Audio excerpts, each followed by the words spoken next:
How's it going, everybody? Hope you are well. As you can see, this is our new equipment brand that we are partnering up with. Proud to announce that we are now with none other than Titleist. And in this video, we're going to share with you why we've partnered up with Titleist and also give you a bit of a sneak peek of what we've got in play in the bag. Me and Piers both have full bag fittings, including the ball, and we've got some different sets in play here. We're going to talk you through what we've got and really why we've got these in the bag. But let's kick off, Piers. First of all, a lot of people got this right. Some people got it wrong in the previous video. They did. Why are we partnering up with Titleist? What was it about Titleist that sort of said, great, these are a brand for us? Yeah, great question. I mean, look, I think there's three main reasons. There's lots of reasons. There's three main reasons. Look, number one is the equipment has got to be good. Again, you look at the tours now, a lot of people are using the driver and the wedges, for example, the golf ball as well, who aren't getting paid to use that. So there's a lot of validation there, but for us as well, we need to make sure this equipment is good. And the second point, which really ties into that, was the fitting experience. The fitting experience we had at TPI was phenomenal. It blew our minds. We both had individual fitters. You're going to see more of that in later videos. But it was second to none, really. I mean, the things that we went through were fantastic, and they were able to dial in this equipment for our games. So again, more to come on that. I think the fitting for me, it was by far the best, most comprehensive fitting that I've had. Yeah. Because Titleist philosophy around fitting, which you'll see in some of the other videos, is very, very unique in how they gap each individual club to have its own purpose. So more to come on that, but it was... Don't give away Piers too much. we were blown away with the fitting experience. Yeah, unbelievable. And you're going to see all of this. You're going to see all of this. And then the third thing is the people. And we've said this before. We've said this with any relationship that we have, a partnership with any company. It has to be good people. And the people at Titleist, for me, straight away, they've blown my mind in how well aligned they are to us, how good they are as people, and what the future of me and my golf looks like, and how aligned we are to them. I think the one thing that really hit home for us with just how passionate us and Titleist are about helping the golfer. Our purpose at Me and My Golf is to change lives through golf, and Titleist are so aligned actually making the golfer better. Everything they do is about getting the golfer better, and that's what really attracted us to them. And they really value the coaching side of things, which obviously that's what we're about, that's what we love. For sure. So that was it really in terms of why we've aligned with them. Let's get into the bags. We'll talk through what we've got, what Piers is going to play, I'm going to play, and then we'll go through the different shots, just different clubs, and show you what we've got. I want to tell everybody. One thing I will say, by the way, we've just gone through the Christmas period. I haven't played any golf. I cannot wait to play golf with all of these golf clubs for sure. Right, first thing, golf ball. So I am using Pro V1X. So interesting thing was, I think we were around long enough to use the original Pro V1. So we've been there right at the beginning of using the first Pro V1. We had Tour Bellata before that, Tour Prestige, Tour Professional, then Pro V1, and obviously we changed. But yeah, really excited with this one. So the X for me, what's most important on a golf ball is actually the visuals. And it's the same with everything. So when I hit a golf shot, I need to see it go into the window. So the visuals, the performance of the golf ball is really important. I generally hit the golf ball a little bit low, need a little bit more spin as well. I'm a low spin player, so that's why I've gone with the X. So you've gone with the X, more spin for Piers. He was hitting them around 70 feet in the fitting, needed a little bit higher. Want to get it near 100 if I can. Closer to 100. Me, I was getting it pretty high. I'm going with the Pro V1.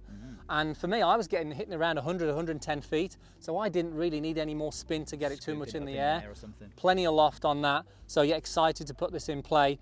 Plus for me as well, I'm a little bit more of a feel player than you. The lower spinning ball, the Pro V1, is actually a slightly softer feel as well, which is something that I just prefer really. Yeah. Okay, let's get into the woods then. We'll do your woods first. Driver, big dog. Okay, GT3. Let's go with the shaft first of all. So I've got a Tensai white, extra stiff, and that's the same throughout all my fairway metals. But in the driver, so GT3, notice it's a 9 degree, but I've got it de-lofted. Again, we don't want to give away too much from the fitting. It's set in B1, and I've got the weight all in T2 as well. So you know from videos you've seen on me how specific a driver is now, how important it is for me to have the driver to fit my golf swing and to fit my specific ball position. This has actually done that really well. So the weight in the toe stops those snappers left, which you do not like. So anything that can take the left out of play for Piers, it can hit it really, really hard. And interesting, when I was fit for this, it went further than my previous driver. And last year's driver for me, I said this in the last video, I think, it was probably as good as the last 18 months have been the best driving months of maybe my life. So to get something that actually went a little bit further, fantastic. We're going to see how it performs on the golf course. Haven't had that many games, but yeah, actually did play at Sawgrass with it and actually drove it quite nicely around the boundary. Nice. Okay, so for me, GT3 as well, neutral setting for me. I've got 10 degrees in the Ventus Black in a 6 extra stiff. For me, again, this one performed great, slightly higher spin than my previous one. We wanted to get that spin window a little bit higher really, so it didn't just fall out the sky on the left ones. So this was more about the consistency with this, which was great. The shaft I've stuck with what I've had for now for the last couple of years. Mid-size on all the clubs for me. Mid-size grip and the Golf Pride just feels good in my hands. This is a little shorter than yours as well, Pierce. Yep. My club shaft is a little shorter, so excited to just put this in play and see what it goes like. I've probably hit this maybe a dozen times at the moment. I've got a game on Tuesday. I'm going to test this out on the golf course on Tuesday night. I was actually smiling and laughing. You talk about mid-size and my grips are thinner. I'm going to actually, you'll get to see my old Titleist driver and how thick the grip was and how much that's changed for me over the years. Right, fairway metals. Let's go with these. I want to make sure I get the right one out here. So 16.5. So again, GT2. Just set in A1. Again, I've set a tensile white shaft. So 16.5. Now, I've often had issues with 3-woods going too close to the driver, distance-wise, so the gapping wasn't as we want. So basically for this 16.5, it's going to go higher, it's going to go a little bit less distance, and it's a better gap between the 3-wood and the driver, which was obviously crucial. I think you 16.5 as well? 16.5, same for me, a bit more spin on that. I want that ball spinning a little higher with a bit more control, especially if I'm going into a par 5. Don't want it coming out too much like a driver flight. GT3, 16.5, neutral setting there. I actually haven't hit this yet. He hasn't even hit one with it Haven't yet. hit this yet. Can you believe it? Haven't hit it. Okay, 7 wood for you. Secret weapon. Secret weapon, please, please, please, especially if you're a lower ball hitter, if you need a little bit of height on a long shot, so a 200-yard plus shot, if for the most part, on the lie, you need a 7 wood. These things are so good. Please go and try one. It could be a game changer for you. So I've got 21 degrees. I actually like calling it a 21 degree because in old golf club talk, that would be a 5 wood. So this is actually a 5 wood, Andy, not a 7 wood. There's nothing wrong with the 7. I don't know what you're embarrassed about. No, exactly. No, but anyway, so look, for me, again, really high apex on this one, getting it over 100 feet for the most part. I can hit it lower if I want to. So actually there's quite a lot of versatility in this. It's not just about hitting it high in the air. It's about hitting out of these really nasty lines that you can get just off the fairway. So yeah, I really think that would be something worth looking at. I'll put that in my bag when I get to Pierce's age. That's what I'll do with that one. I knew it was coming. Let me carry on. Shall I go on with go with the we'll call it the SOS, but it's a U505. Titleist. Favourite club in the bag. Titleist, we're changing the name on this. It's not a U505. Sounds great, but it's an SOS, as Andy says. This is like cheating as well, this golf club is. So basically it's a 3-iron. We can see it. Mine's got the graphite shaft. I don't think you have. So graphite shaft in this one. I'll get to that when I'm your age as well. I'll tell you what, they're all coming out today. But U505, this thing just knocks it up there. So again, if you're struggling to get height with your long irons, look, the tour pros, they're after this as well. A lot of tour pros use this club. We're after height in our long irons and our long clubs. We maybe after slightly low when it comes to our wedges and our short irons. But anyway, this club, you're going to see a lot more of this. And I want to get a 1-iron in this, by the way. I'm going on record now. I have to get a 1-iron, just like Ben Ann has. And I've got the same in this, but steel shaft. And the reason, as Pierce said, for this one is that the key thing with the fitting at Titleist is making sure that all the clubs, one of the key principles for them is the 3 Ds. We'll talk about that. One of the Ds is descent angle. They want the clubs, all clubs, coming down with a very similar descent angle. So me going for this U505 gets the height up. This goes around 235 for me, carry, but it hits the window and the descent angle for me. Key if I'm coming into a par 5. But one thing to add to this as well, me and Andy have very much been driver, then 2-iron. Yeah. You know, the stuff in between we've not really messed around with too much. But you can still hit that low if you need to. Exactly. There we go. I can still hit it low. The problem is if you get too low, it's very hard to hit it high. You have to change a lot of things. So it's much easier to go something that launches it and try and knock it down. You still want to try a 1-iron? Oh, definitely. Which is why this is just a beauty. With a graphite shaft as well. No graphite shaft. No graphite He shaft. needs a graphite shaft. Okay, irons wise, let's go into these. So you'll notice there's only a 5 and a 6-iron in here. I have got a 4-iron as well. I'll play around with that a little bit, but unfortunately there's a stupid rule about 14 clubs only. Not when we play golf. There's no referees around. There's usually about 18 in my bag, to be fair. So yeah, I've got 5-iron, 6-iron in the T100, and again you'll see from the fitting video why I've specifically gone for that, because then I then go into blades, 7-iron through to 9-iron, so the MB 7-iron through to 9-iron. Again, it's all about matching those 3Ds. It's all about understanding how the specific models can suit and complement your golf game. So, but I think when I changed to a blade short iron combo set a few years ago, for me again that was a real game changer, because I never really felt like I had control on my short irons. I now have control on those short irons. What are you in, Andy? Because I know you've gone for a combo set. So yeah, slight change. Never had a combo set before. Yeah. Not that I can remember. Common on tour now, isn't it? I think 80% of tour players have a combo set now. I've got 4, 5, 6, 7 in the T100s. Okay, really nice. Feel really solid. Not good enough to hit a blade 7-iron apparently. Not good enough to hit a blade 7-iron. I still need the room for error. 2-1. And then I've got 8, 9, and wedge in the MBs in the blades. New for me, but I just love the feel of a blade, and I don't need the forgiveness. I don't need the forgiveness in those shorter irons. I like them coming in nice and flighted and controlled, which is why I've gone for these blades. I've got the 47 in this. Yeah. We'll talk a little. Let me move into my wedges actually. Yeah, you go. So I've got 47 in the wedge, but I've also, moving into the Vokey wedges, I've also got a 46 in the Vokey, in the SM10, because I'm going to see if there's a play between changing these or using one of these, if one of these is better than the other. Never had like a specific player's wedge in a 46 as a pitching wedge, so I'm going to test that out and see what works for me. I've always gone against that, because I've always felt that the distance would never be as good as it would be for the stock set wedge, but now obviously with the work they've done with SM10, that they actually are matching that now, so it goes the same. It's just now down to which one's Okay, better, should I say. So the wedge, I'll play around with those, but then when it comes to the actual wedge makeup here, this is something that I've had new in the last probably 6 months. I've gone 50, 54 and 58. Previously I was 52 and 58.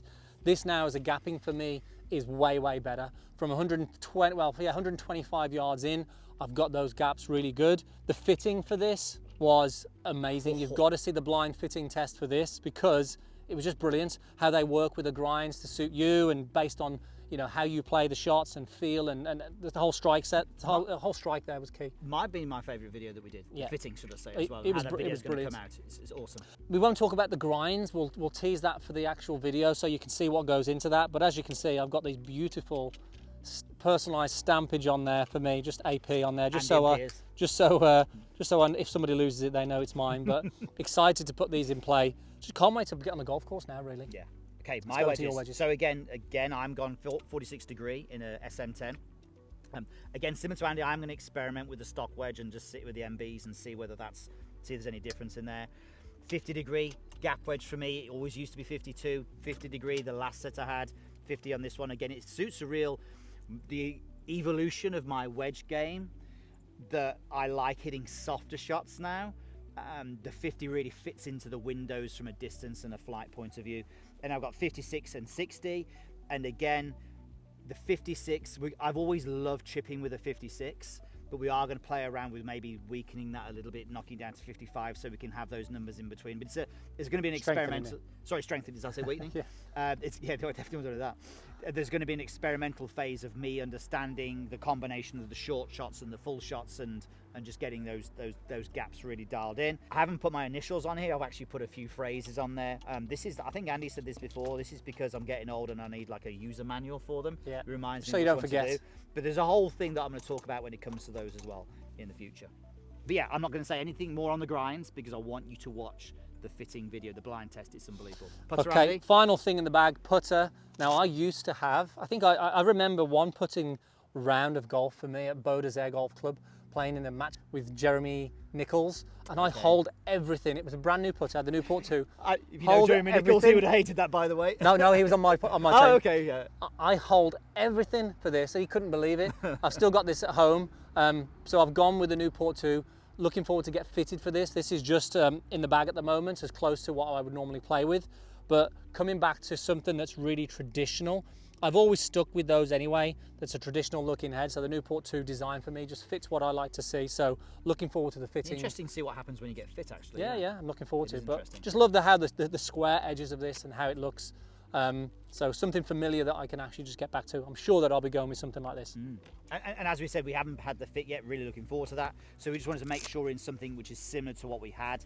So you can see here, I've got the Phantom 9. Again, we'll have a little play around with this. I think a lot of the shapes are really, again, I told you already, I'm a visual person.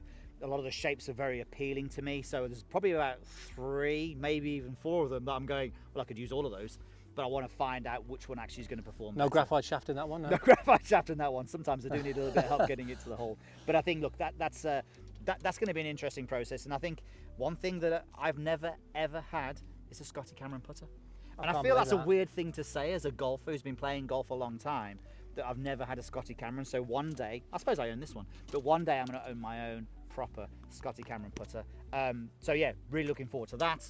So look, that's it as far as the equipment's concerned, but actually there's a few other things that we're going to try throughout the year. I want to have a little play around with some more U505s in the 1 and 2 iron maybe. I've got a little experiment I want to do, like Justin Thomas has got the longer shaft in the driver. I'd love to have a go with that, but there's plenty more videos we're going to do on equipment this year for our games and how it can help us.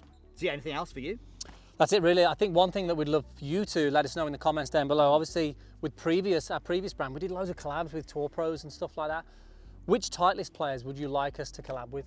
Which are the ones that you'd love to get an insight into how they play and their game? Let us know in the comments down below, and we would love to see if we can fix that up. And there's one coach. One coach? There's one coach that we have to film with. Oh, we've got to. Put that in the comments if you can guess who that is. Who is that? One coach. Who's with Titleist? Put down in the comments down below. Guys, hope you enjoyed that. Thanks so much for the support, and we will see you in the next video.